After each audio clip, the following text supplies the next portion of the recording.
I'm very grateful for the experience.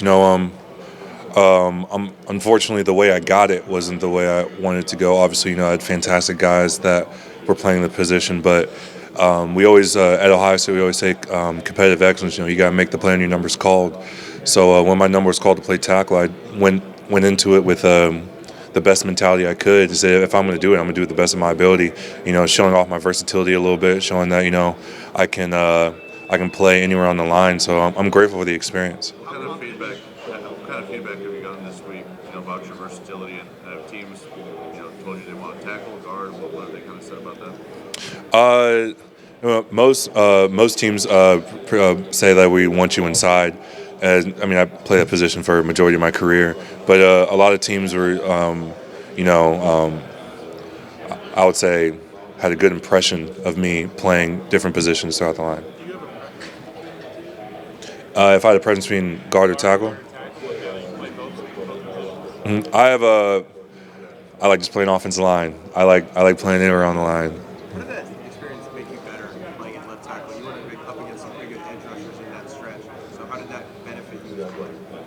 Yeah, I feel like it benefited me a lot in terms of I'll say different aspects of my game, whether it be feet, hand usage, working out in space. Because, there are other times at guard where if you're at guard, there's still going to be a DN on you. Like guys can come out in a rushman package or sack package or anything like that. So, I think the experience helped in terms of how I viewed the game.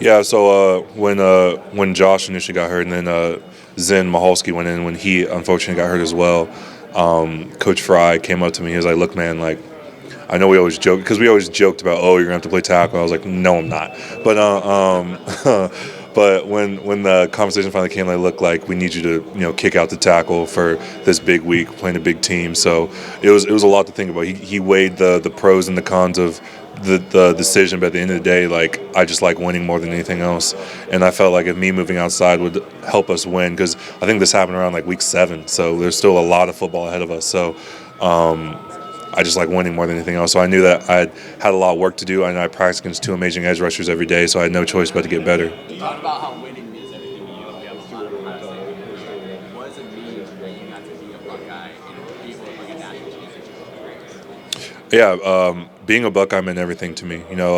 Growing up, my parents, growing up in Texas at least, my parents always asked me, "Are you like there are 2 major teams in Texas?"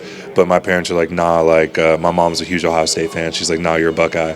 And I was like, "Oh, okay, Mom." But then eventually the time came for me to make a college decision. I chose Ohio State, and scarlet and gray means everything to me. The university, the state, the guys I played with, I bled with, sweated with, cried with. It means everything. It's so deep in my heart, deep ingrained in my heart, that my time at Ohio State was a huge development factor in who I am today. Did you feel like your game works best with wide zone scheme, gap scheme? I feel like we ran a lot of inside and gap scheme this year, but in years past, especially my sophomore year, we ran a lot of outside zone as well. So all schemes I feel like I excel pretty well in. There's not one that sticks out more than the other. I just have fun playing football, just balling with my bros on the line. And did you meet the Seahawks this week? I did. How'd that conversation go? I went really well. The coaching staff was, I would say, amazing. We just had a great conversation and just talked ball. I think it was really cool. Did you meet with the Steelers? I did not. How about the Buccaneers? Have you met with them? No. What teams have you had? What teams have I had? Yeah. Seattle, Detroit, Minnesota. I'm missing one on that first day. Seattle, Detroit, Minnesota. Then Chicago, Arizona. I could pull out my phone and tell you. I think I had like total of 15. Who's a player you really respect on the offensive line, like your game? In the league? Yeah. I respect obviously guys who do it at a high level and do it very efficiently. So at the guards, you can't go wrong with Zach Martin, his illustrious career that he's had, and the way he carried the position to where it is today. Chris Lindstrom, very physical guard, and he really gets after it. And then tackles, you gotta go with Trent, Deion Dawkins. He's advocating for the position. Love that. You gotta go with Lane and Mailata. Two monsters on the edge who hold it down for the Eagles. There's so many good linemen in the league that are elevating and putting the spotlight on the position offensive line. Do you think your time at tackle ultimately helped to you? Yeah, I think my time at tackle certainly didn't hurt. It shows that my versatility a little bit, shows my athleticism as well. So I feel like it certainly helped. Who are some of the younger guys that are kind of filling in, at Ohio State with the guys that are leaving? We saw Luke play a big role down the stretch. Who are some guys that maybe we haven't seen a ton of yet that are having a good season this upcoming year? Yeah, so the guys haven't seen. Obviously, Luke balled out in the playoffs. I just know he's going to continue it throughout the season. Carson stepped in when we had other injuries and didn't miss a beat. Tegra had a great first year, and I know he's just going to continue to grow. But guys we haven't seen, I think Josh Padilla is going to be really good. Josh Padilla, Ian Moore. Ian Moore's a guy who near the end of his freshman year started to figure it out, and you can see him starting to figure it out throughout practice. I feel like he's going to have a really good career at Ohio State. Donovan, were you surprised that the guard rotation worked as well as it did? No. I wasn't surprised. I knew what all those guys are capable of. I think when I realized that, oh my gosh, this is really gonna work for sure. Like when we first introduced the guard rotation, like guys coming in and out in practice, I was like, oh, I don't know. Like you guys gotta get a rhythm here. But when we were playing Tennessee and like I was playing next to Saraveld, I was playing next to Luke, and both those guys were just balling. I was like, man, this is a great idea. Like, I believed in this from the start. But all those guys that rotated in to help us win obviously the big one at the end, they had played an amazing job playing top-notch football. Why did it work? Why did it work? Because especially speaking as offensive line, we just played with a chip on our shoulder. Every game we just remembered where we were at the end of the season, and every game we just kept reminding ourselves what people said about us. I believe when we were announced for the playoffs, people were like, oh man, that Tennessee front's going to run through Ohio State's offensive line. And so and then other people were saying, man, I really hope they don't have a home game in the shoe because they're going to boo the Buckeyes out of there. So just those clips were just running through our head, just cycling through and through to the point where we knew we had to play better. Donovan, do you have a favorite moment memory from that championship? Besides the confetti falling at the end, I would have to say the Cotton Bowl. That was a fantastic team we went against. We knew coming into that game it was going to be a fight. So just coming out of that fight, on top was a huge thing for our team, and going into the next game, just gaining more confidence. Winning in your home state, making it a little extra special? Yeah, it was pretty good. Being back home in Texas, man, it was a great feeling. Why do you think the scoop is Look back on that Penn State game, just the test you had immediately with that. Yeah, I look back on it and see how much I've grown from then. I had a 4 days notice to learn how to play tackle. So I know just seeing how I set, seeing how I did everything then to now, I sometimes look back on it and see and just kind of appreciate how much I've grown and just renew myself of there's still so much to do. How important was that game for the offensive line, just in general, dealing with the adversity, getting through, winning that game for going?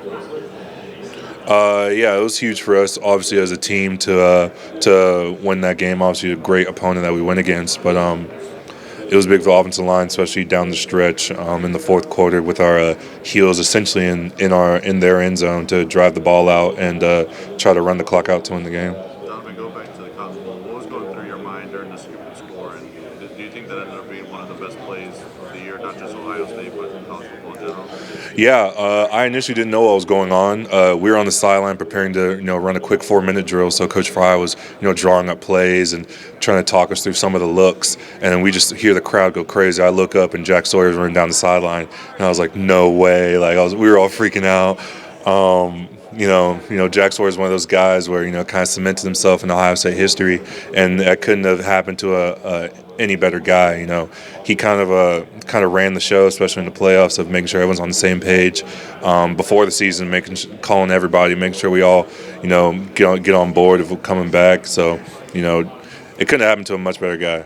Captain Jack Sawyer. Where did you see Josh Simmons' growth from 2023 to 2024? Where did you think that biggest growth came from? His biggest growth was just, he's always been a freak. We always knew he was a freak athlete. He can jump out the gym as fast as lightning and is strong as an ox. But his biggest growth was just